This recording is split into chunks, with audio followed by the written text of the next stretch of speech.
بسم اللہ الرحمن الرحیم۔ السلام علیکم۔ اسپرٹ آف اسلام چینل میں ایک بار پھر خوش آمدید۔ عزیز طلبہ، آج کی کلاس میں فیڈرل بورڈ کی جماعت نہم کی اسلامیات کتاب میں موجود باب اول قرآن مجید و حدیث نبوی صلی اللہ علیہ وآلہ وسلم کے سبق احادیث نبوی میں تعارف حدیث اور حدیث کی اہمیت و فضیلت کے بارے میں تفصیل سے پڑھیں گے اور اسے آسان الفاظ میں سمجھیں گے۔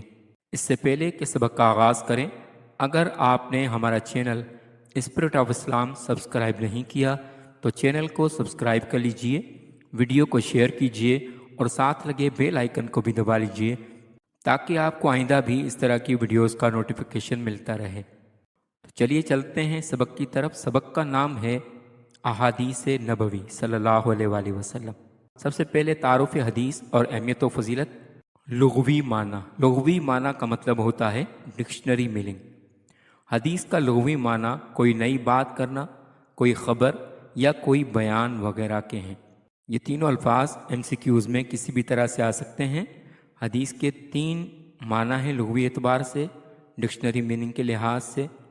اس کے بعد ہے اصطلاحی معنی۔ اصطلاحی معنی کا مطلب ہوتا ہے کہ اسلامک ٹرم میں اس کے کیا معنی ہیں۔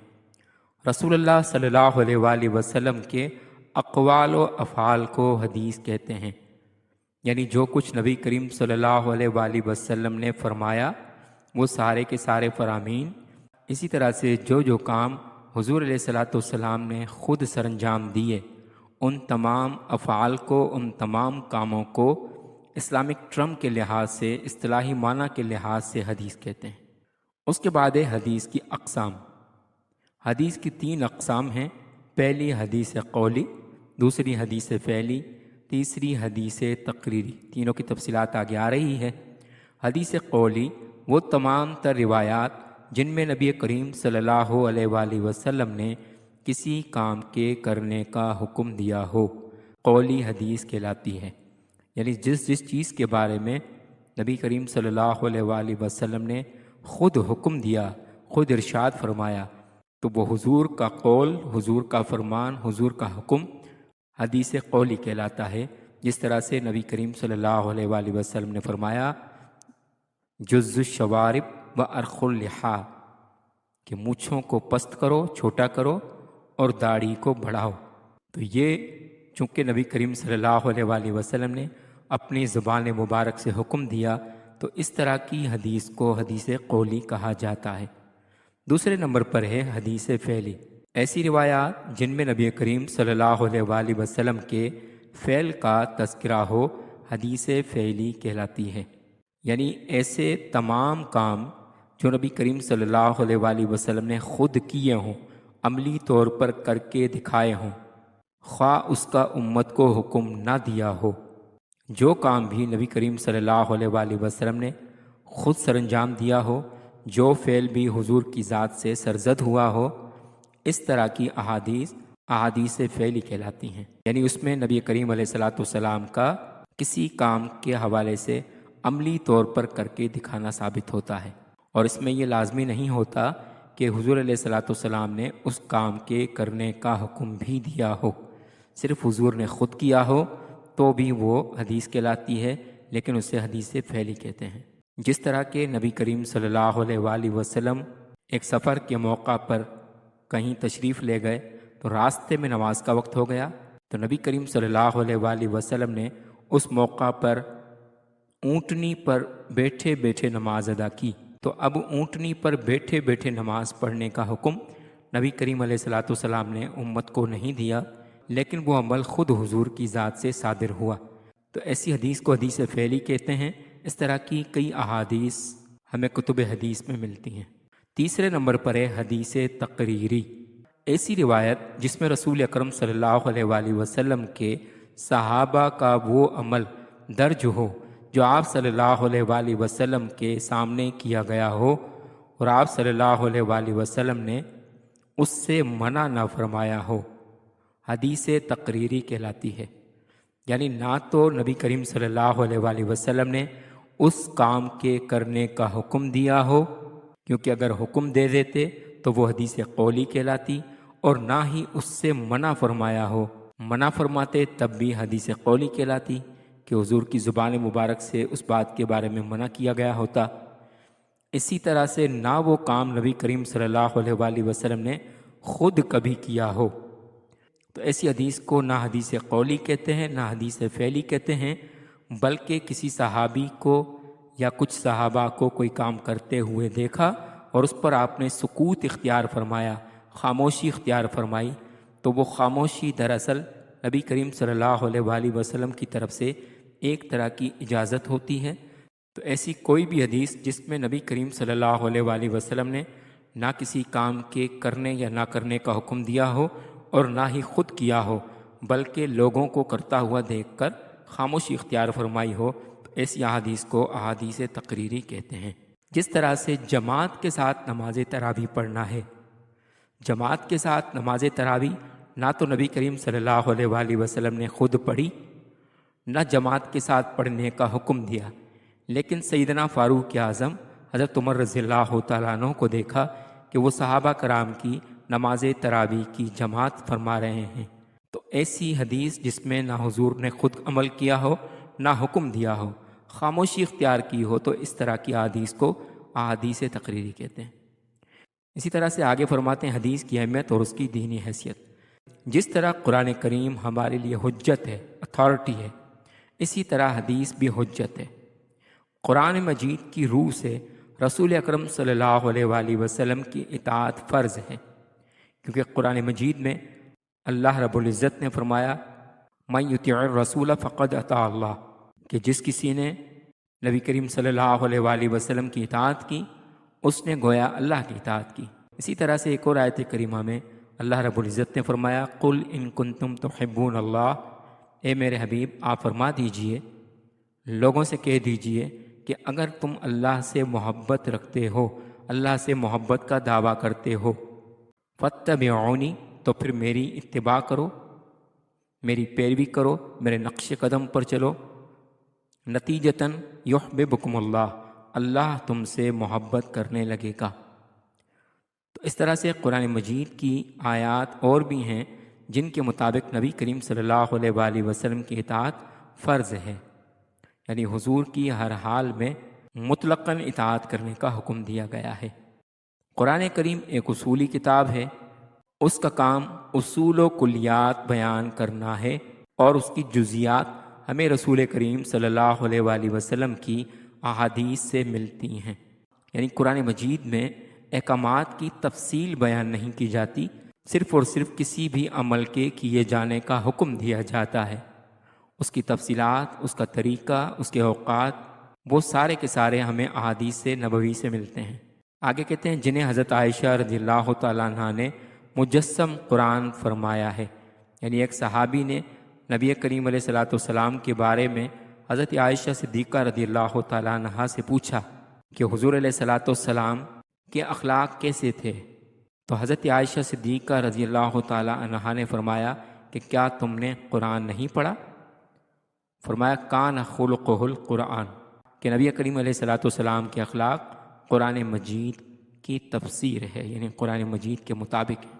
یعنی دوسرے لفظوں میں یوں سمجھ لیجئے کہ قرآن مجید تھیوری ہے اور نبی کریم علیہ الصلوۃ والسلام کی ذات اس تھیوری کا پریکٹیکل کرنے والے ہیں۔ اسے ہم یوں دیکھ سکتے ہیں کہ قرآن مجید اقیم الصلاۃ، نماز قائم کرنے کا حکم دیتا ہے، اور پانچوں نمازوں کے اوقات، عدد رکعات، یعنی پانچوں نمازیں کس وقت میں پڑھی جائیں اور کون سی نماز میں کتنی رکعتیں پڑھی جائیں، قرات و تسبیحات، یعنی قرآن کا کون سا حصہ نماز میں پڑھا جائے گا، رکوع و سجود کے اندر کون سی تسبیحات پڑھی جائیں گی، اور دیگر امور کی تفصیلات ہمیں حدیث رسول صلی اللہ علیہ وآلہ وسلم سے ملتی ہے۔ یعنی نماز کا پورا طریقہ یہ نبی کریم علیہ الصلوۃ والسلام کی حدیث کے بغیر ہم جان نہیں سکتے، کیونکہ یہ سارا کا سارا ایک فزیکل عمل ہے، جسمانی عمل ہے، اور جسمانی عمل کے کر کے دکھانے کے لیے کسی شخص کا شخصی طور پر ہونا ضروری ہے، کیونکہ اللہ رب العزت احکامات کے حکم دیے جانے کے بعد اس عمل کے خود کر کے دکھانے سے پاک ہے۔ اسی وجہ سے نماز کی ساری رکعتیں، طریقے، اس کے اوقات، یہ سب ہمیں نبی کریم صلی اللہ علیہ وآلہ وسلم کے عمل سے ملتی ہیں، جس کے بارے میں ہمیں احادیث سے پتہ چلتا ہے۔ کیونکہ جب پہلی مرتبہ نماز کے قائم کرنے کا حکم آیا تو صحابہ کرام نے نبی کریم علیہ الصلوۃ والسلام سے پوچھا کہ یا رسول اللہ، ہم نماز کس طرح سے ادا کریں، اس کا طریقہ کیا ہوتا ہے؟ کیونکہ اس سے پہلے صحابہ کرام نے نہ نماز کے بارے میں سنا تھا، نہ نماز کے بارے میں جانتے تھے، نہ نماز کو پڑھتے ہوئے دیکھا تھا۔ تو اس کے جواب میں نبی کریم علیہ الصلوۃ والسلام نے صحابہ کرام کو حکم دیا، صلو کما رأیتمونی اصلی، دیکھو جس طرح سے میں نماز پڑھ رہا ہوں تم بھی اسی طرح کرتے چلے جاؤ، اسی طرح پڑھتے چلے جاؤ، تمہاری نماز ہو جائے گی۔ تو یہ نماز پڑھ کے دکھانے کا عمل یہ ہمیں قرآن مجید سے نہیں ملتا بلکہ احادیث مبارکہ سے ملتا ہے۔ اس کے بعد زکوٰۃ کے سلسلے میں آتوا الزکاۃ فرمایا ہے، قرآن مجید میں زکوٰۃ کا حکم دیا، نماز کا حکم دیا۔ اسی طرح سے حج کو فرض ٹھہرا کر صرف للہ علی الناس حج البیت کی سزا دیتا ہے۔ قرآن مجید میں فرمایا کہ اللہ کے لیے اس کے گھر کا حج کرو۔ اب حج کرنے کا طریقہ کیا ہے، کس طرح سے احرام باندھا جائے گا، کس طرح سے طواف ہوگا، مناسک کی ادائیگی کس طرح سے ہوگی، اسی طرح سے زکوٰۃ کتنی دی جائے گی، کس کو دی جائے گی، کب دی جائے گی، کس پر زکوٰۃ فرض ہے، کس کو زکوٰۃ لینا جائز ہے، ان تمام اعمال کی تفصیلات قرآن مجید میں ہمیں نہیں ملتی۔ اس وجہ سے ہمیں ان تمام تفصیلات کے لیے احادیث مبارکہ کو پڑھنا پڑتا ہے۔ تو کہتے ہیں ان سب فرائض و مناسک کی ادائیگی کا طریقہ ہمیں رسول اللہ صلی اللہ علیہ وآلہ وسلم نے بتایا ہے۔ تو یہ تو ہو گئی حدیث کی اہمیت کہ قرآن مجید پر عمل ہو ہی نہیں سکتا جب تک کہ احادیث مبارکہ پر عمل نہ کیا جائے، بلکہ قرآن مجید کا قرآن ہونا یہ خود احادیث سے ثابت ہے۔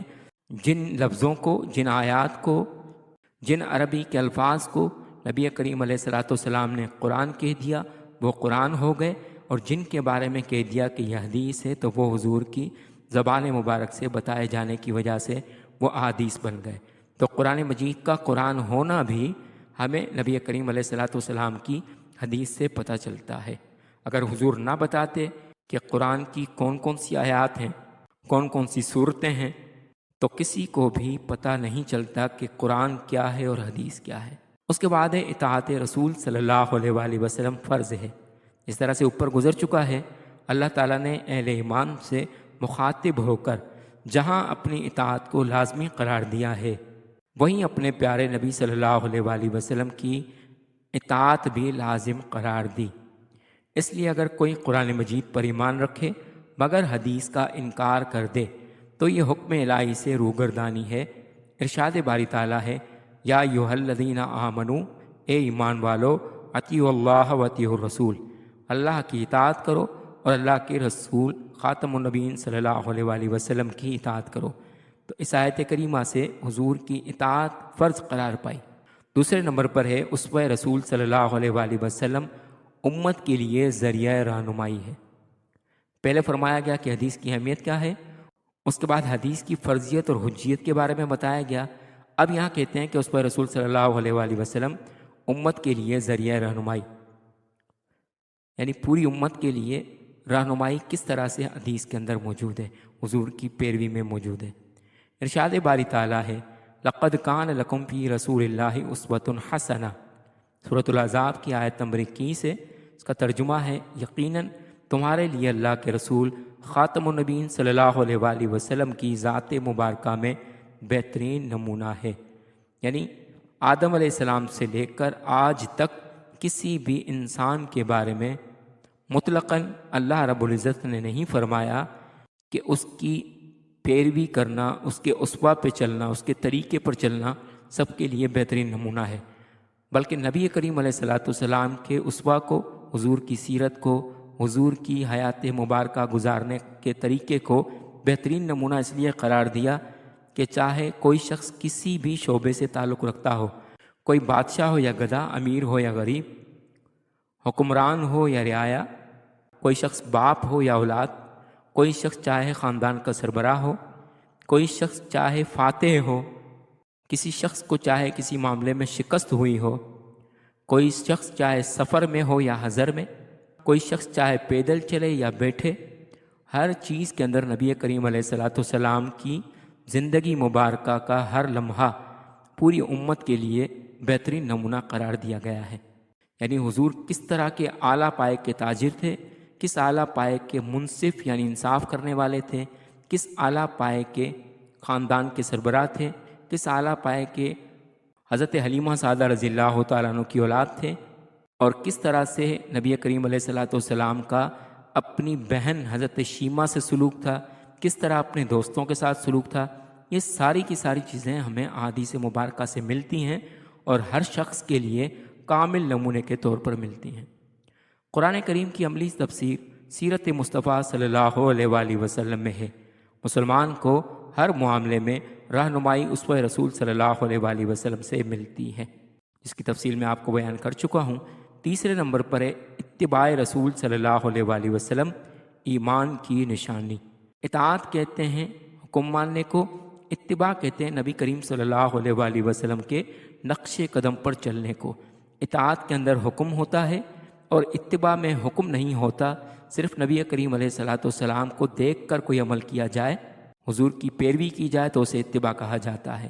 اللہ تعالیٰ نے اپنی ذات اور قرآن پر ایمان لانے والوں کو نبی کریم صلی اللہ علیہ وآلہ وسلم کی اتباع کا حکم دیا ہے، یعنی ایمان کی تکمیل رسول اللہ صلی اللہ علیہ وآلہ وسلم کی سنت کی اتباع سے ہوتی ہے۔ قرآن مجید سورۃ الاعراف کی آیت نمبر 158 ہے، فرمایا فآمنوا باللہ، تو ایمان لاؤ اللہ پر، ورسولہ النبی الامی الذی، اور اس کے رسول پر جو نبی امی ہیں، یؤمن باللہ وکلماتہ، جو خود بھی اللہ اور اس کے کلمات پر ایمان رکھتے ہیں، واتبعوہ، اور ان کی پیروی کرو، لعلکم تہتدون، تاکہ تم ہدایت پاؤ۔ اسی طرح سے آگے فرمایا گیا رسول اللہ صلی اللہ علیہ وآلہ وسلم کی نافرمانی، حکم الہی کی خلاف ورزی۔ اگر کوئی شخص حضور اکرم صلی اللہ علیہ وآلہ وسلم کے حکم کے مطابق نہیں چلتا تو وہ قرآن اور آپ صلی اللہ علیہ وآلہ وسلم کی نافرمانی کے ساتھ ساتھ در حقیقت اللہ تعالیٰ کی نافرمانی کا مرتکب ہوتا ہے۔ قرآن مجید میں ارشاد ہے وما آتاکم الرسول فخذوہ، اور جو کچھ رسول یعنی خاتم النبیین صلی اللہ علیہ وآلہ وسلم تمہیں عطا فرمائیں، یعنی تمہیں اس کا حکم دیں تو اسے لے لو، یعنی اسے اختیار کرو، اس پر عمل کرو۔ وما نہاکم عنہ فانتہوا، اور جس سے تمہیں منع فرمائیں تو اس سے رک جاؤ۔ یہ سورۃ الحشر کی آیت نمبر 7 ہے۔ اس کی مثال آپ یوں لے لیں کہ نبی کریم علیہ الصلاۃ والسلام نے سفر کے دوران ایک مخصوص سفر کے فاصلے پر قصر نماز پڑھنے کا حکم دیا ہے۔ اب اگر کوئی شخص سفر کی حالت میں بجائے یعنی ظہر، عصر اور عشاء کی نماز کی 4 رکعت فرض کی جگہ نبی کریم علیہ الصلاۃ والسلام نے 2 رکعت فرض نماز پڑھی، جسے قصر نماز کہا جاتا ہے، تو اب اگر کوئی شخص قصر نماز پڑھنے کے بجائے پوری نماز پڑھے تو اس کی نماز ہی نہیں ہوگی، کیونکہ نبی کریم صلی اللہ علیہ وآلہ وسلم کے حکم کی خلاف ورزی ہے۔ اسی طرح سے اگر ظہر کی نماز میں 4 رکعت فرض پڑھنے کے بجائے ہم 6 رکعت کی نیت باندھ کر 6 رکعت نماز پڑھنا شروع کر دیں یا 2 رکعت ظہر کی نماز پڑھنا شروع کر دیں، تو چونکہ نبی کریم علیہ الصلاۃ والسلام کی پیروی کے منافی ہے، اس لیے نبی کریم علیہ الصلاۃ والسلام کی نافرمانی کی وجہ سے وہ نماز ہی نہیں ہوگی۔ تو گویا اللہ کے نبی کی پیروی اللہ رب العزت کے احکامات کی پیروی ہے، اللہ کے نبی کی نافرمانی اللہ رب العزت کے احکامات کی نافرمانی ہے۔